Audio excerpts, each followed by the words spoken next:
I've been doing this thing this summer called Bible University. It's with my kids, and the whole idea is to understand this book, the Bible. The Bible is a really big book, a lot of pages. I remember one of my youngest son, I remember I had him go through, and he was just flipping through, and I was like, imagine reading all this. Now, I've gone through the Bible a couple times with them, like in story form, different forms in kids' Bibles, but I wanted them to start to understand how to really understand the narrative and understand what's going on, because this is a big book. And the beauty of the Bible is you could spend a lifetime reading it and always find out something new, but also beginners can understand it. And the people who translated it into English and into all the various languages, spent a lot of hard energy and really focused energy to do it so that it's plain for us to understand, and we can understand it. One of the hardest things, though, to understand is just how to make sense of it all. So I was doing this with my kids, and I wanted to kind of do it with you because I thought it'd be fun. So these are some hacks to understand the Word of God, specifically the Bible. Now, there's a couple different things that you can understand very simply. Specifically with the Old Testament, there's covenants, there's tribes, there's the story of Israel, and there is the categories of the Bible. And so really, it's a big book. There's a lot to understand, but if you just understand the covenants, the tribes, the main narrative, the story of Israel, and the categories, you could really digest the Old Testament really easily. So, real quick, with covenants, there's kind of four major covenants you need to be aware of. One, I'm just going to, for the sake of energy, I'm going to call A. This is the Abrahamic covenant. This is the first time God makes a promise to a person and works. And this is in Genesis 12 and 15 at the first book of the Bible. He says, through you, Abraham, I'm going to make you a great nation. I'm going to bless you, give you a land, and through you, you would be a blessing to all nations. And what you're going to see is, over and over again throughout the Old Testament, that Israel, and even into the New Testament, Israel forgets this, forgets that there was nothing special. Isaiah says this over and over again, and all throughout, there's nothing special about anything with Israel. It's just God chose them. But the idea was they were supposed to take that blessing and pour it out to other people. If you read Genesis 12, 1 through 3, you can see that promise and that covenant right there. And this is why, even all the way through into Hebrews and so forth, that he's called Father Abraham. You would sing that song if you grew up in church, Father Abraham, many sons. And through him we have Abraham, Isaac, Jacob, and so forth. And it kind of starts this legacy. And so that promise is a big deal, the Abraham covenant. Then you have the Mosaic covenant in Exodus 17, I think through 23, where God specifically talks to Moses, brings the people of Israel out of Egypt, and says, gives them the law, the idea. Here are the things you're supposed to do to praise and worship me. Remember, they had a promise from Abraham, but they had forgotten it. And what had happened is that they had spent over 400 years in Egypt worshiping other gods and kind of forgetting themselves. And even in the wilderness, they kind of forget who they are and they want to go back. And God's trying to bring them to a promised land. But it's through the Mosaic Law. He's saying, here are the things you're supposed to do. And even in the Mosaic Law, what's really hard is that there's different types of laws. And we learn this in Exodus, where there is the civil law, there's ceremonial, and then there's the moral law. That's really nice writing. Civil law was really important to kind of governance, kind of make sure everything got together. If you stole this would happen, kind of thing. Just kind of maintain everything. Ceremonial would become into perspective with the tabernacle at first. When they want a physical representation of God, they have this tabernacle, which is really a movable temple. And then when you get into First and Second Kings, you have the temple. That this is how we're going to do that. Leviticus is a really dense book, but essentially it's all about how to live pure, and if you want my presence to be physically here, all this stuff has to happen. You're going to jump into the New Testament. Let's the power of the Holy Spirit to be able to reside in us, that Jesus Christ's act on the cross. No longer do we need to do anything to get pure. It's that Jesus has already done it. All these things are pointing forward. And then the moral law. And so really what happens is when Jesus comes along, he crosses these things out, because no longer is, at this point in time, Jesus is not king. We don't live in a government where literally it is our moral compass, or Jesus is the ruler, but we're worshiping, we're serving under, pagan type of cultures. And so that's out. Ceremony, we get rid of that because the temple is literally, it's torn, and now Jesus is our temple that has been sanctified, and now we have the Holy Spirit in us. But the moral law lives on, where Jesus reaffirms it in some of his teaching. Next, we have the Davidic covenant in 2 Samuel. First Samuel. It's first or 2 Samuel 7, where it literally says, Israel is crying. They're coming out of, you had after Exodus, you had after the time of getting to the promised land, you had them conquering it with Joshua, and then you had the time of Judges when they're doing things in their own eyes. And eventually it leads to this time where they want a king. They're seeing the other nations, and they want a king, and God promises them king. This is where you have Saul first, then David, then Songs of Solomon, then you have Solomon. And so the Davidic, this idea that it would bring you a king. And then this leads to the New Covenant, and this idea that this all points, and this is revealed in Jeremiah 31, that ultimately Jeremiah, who's writing this, that the people of Israel are not listening. They're literally being destroyed.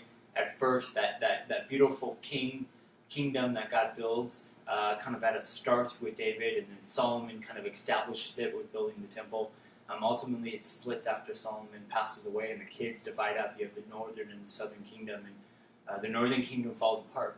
And what happens there is it gets defeated by the Assyrians, and then the southern kingdom lives on a little bit longer, and then they get defeated by the Babylonians. And it's in exile that we get all the stories like Daniel and Esther. But literally all those major and minor prophets are all talking about trying to get the kingdom to turn back, and it's in this time Jeremiah has this prophetic word that there's going to be a new way God will be working, that no longer can the law work. The law just points out what's wrong, and we can't do everything to keep the temple clean and ourselves clean, and there has to be a new way. And this is where some of these things like Isaiah's prophecies about, somebody who will pave the way, John the Baptist comes along, and then ultimately what Jesus does on the cross. And then Paul confirms that in his teachings in Romans and so forth about what does that look like and what they had done and how it was a fulfillment of the Old Testament. But I understand the Abrahamic, the Mosaic, Davidic, and the New Covenant, you can really have a strong understanding of how the Old Testament worked, from all the way from Genesis all the way to Malachi at the end of the Old Testament. And so another way of understanding, those are kind of the major covenants. The other way to understand it is understanding the 12 tribes. And this is actually kind of just a hack, because, again, there's a lot of words and things to remember in the Old Testament, even as somebody who, has gone to seminary. I pronounce things wrong, I don't know. But by just understanding the covenants, I can literally, I can, for the most part, place things. Tribes, the 12 tribes of Israel come up all the time. And so if you kind of understand how that works in the northern and southern and which tribes, you can have it's a lot easier to just navigate. So the 12 tribes of Israel come out of Jacob's kids. And so you have Reuben, Simon, Levi, Judah. Then you have Dan, Naphtali. I know I'm pronouncing these wrong, pronouncing them wrong. And then you have Gad, Asher, Issachar, Zebulun, Joseph, and then you have Benjamin. And then at the end of Genesis, Joseph gets kind of a double blessing, and what you see is Joseph's tribe literally kind of goes away and turns into Manasseh and Ephraim. And so what happens is, you don't really see the house. You see the house of Joseph sometimes in the Old Testament. But once you know those 12, if you just go through and just memorize those 12, it will become a lot easier just to understand, because those names are used all over the place, and people reuse them and all sorts of things, and they become bad symbols and good symbols, and you got to understand that. So like when they say the 12 tribes, what's really hard is typically they're talking about Israel, and you look at where Israel is situated. You have Egypt down here. You have the Mediterranean, and most of the time, what's happening is you have a situation right here, and you have this is the Mediterranean Sea. This is Egypt down here. This is the Dead Sea. This is the Sea of Tiberias, and then you have then what you have here is you have the Jordan River, and so what happens is and this is actually modern day Jordan. If you go up here, this is Syria. This is Lebanon. This is why there's so much, and so you have this right here. Down here you have Saudi Arabia, and so it's a little bit of a controversial area, but what happens is these tribes get divvied out around here, and so this is the northern, southern, but at first they're divvied out, and so what gets confusing is you don't see Joseph, but you see Manasseh and Ephraim kind of get divided up. You also see Levi doesn't have a section because they were dedicated to the temple, but they were dedicated a section on a territory, and these lands switch, like Dan is mixed, has two parts of it, and so there's a lot of moving around. But if you know those 12 tribes for the most part, you can kind of follow the Old Testament very seamlessly. And then so covenants, then tribes, and then story. The story of Israel is really important. So you kind of go. There's a lot of ways to do this, and so. What you have here is you have Jesus coming. Then you have, I'm going to say this is eternity. This is eternity before, there was a time before anything existed that was just God himself. God has always been him. There was a time when there was nothing but God. And the idea is that God did not need to create us, but he wanted us to exist. Literally, really the answer to why we're here is because he wanted you and I to exist. And he's willing to do that. He was willing to put up with whatever was going to happen because he wanted you to have breath. So eternity before God, and then there's a bang. God creates the world, and then what you have a couple key moments. Obviously, you have the Abrahamic covenant. So I'm just going to put that Abrahamic, and then you have I'm going to say Mosaic. Then you're going to have Davidic, and then at the end you have this new covenant. And so this is obviously, if you follow the narrative, the story of Israel. You have Adam and Eve. You have the fall; they get kicked out of the garden. You have the boat where God, with Noah, destroys everything, starts over everything, and then Tower of Babel, and then you got Abraham, Isaac, Jacob, and so forth.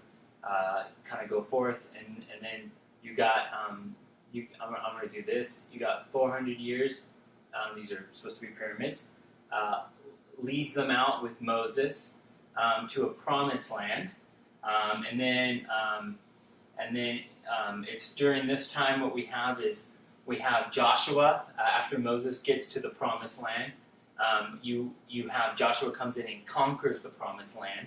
Then you have a time where people are just ruling, so they have Judges, the book of Judges. You have books like in Judges, you have people like Ruth, the story of Ruth in Judges, and then right here, the first 5 books of the Bible are all kind of encompassed up to this point. And then what you have in here is you have, they eventually get a king, they establish this, you get 1st and 2nd Samuel, and so forth, and then you have 1st and 2nd Kings establishing, and then you have the Davidic where they rule, and then there's a split. You have northern and southern get split. Then northern gets conquered, dragged off by the Assyrians, and then southern gets conquered by the Babylonians. And then you have a bunch of stuff that happens in here. And this is where you have, usually it's all in this part right here, where you have all these prophets, all the end of the Old Testament. You have the major and the minor prophets. Like Isaiah, Jeremiah, Lamentations, Ezekiel, Daniel. The minor prophets, really easy to remember because you can kind of like rhyme them. Hosea, Hosea, Joel, Amos, Obadiah, Jonah, Micah, Nahum, Habakkuk, Zephaniah, Haggai, Zechariah, Malachi. And they're all writing at different points, some before, some during, some most to the southern, some to here, some to Jonah was to Nineveh, which is not Israel, but to a pagan kind of empire. And then, that works. And then later Nahum goes back and kind of condemns them. And so these are all telling it. And this is where this comes in. And then what happens is, I'm just going to move this right here. What happens in here is that you have a bunch of these empires. You have the Babylonians rule. Nebuchadnezzar and all these guys, they kind of go. You have the Medes and the Persians rule. You have the Greeks rule. Then you have finally the Romans. And so this is actually called, this period right here is called the intertestamental period. So what you have here is you have the Old Testament, and then you have the intertestamental period, the times literally in between, and then you have the New Testament. And so during this time, like with the Babylonians, you have Daniel, for example. The Medes and Persians, obviously Daniel's part of that too, but also Esther happens during that. And Isaiah and different people talk of these people. And then the Greeks and the Romans rule, and then ultimately it sets up the Romans are ruling the world. And then this is when it dawns in on the New Testament when Jesus is born. And so by understanding this main narrative, it's super helpful to know, so where does this fit in? And if you follow this narrative, it's super simple. The last thing in really understanding the Old Testament that's helpful for me, and these are kind of just tricks, is you study the covenants, the tribes, the story of Israel. The last is kind of the categorizing of the books. And so there's a couple different ways. There's one, so there's the Torah, or the law. I'm sorry, I got like doctor handwriting. You got historical. You got poetry.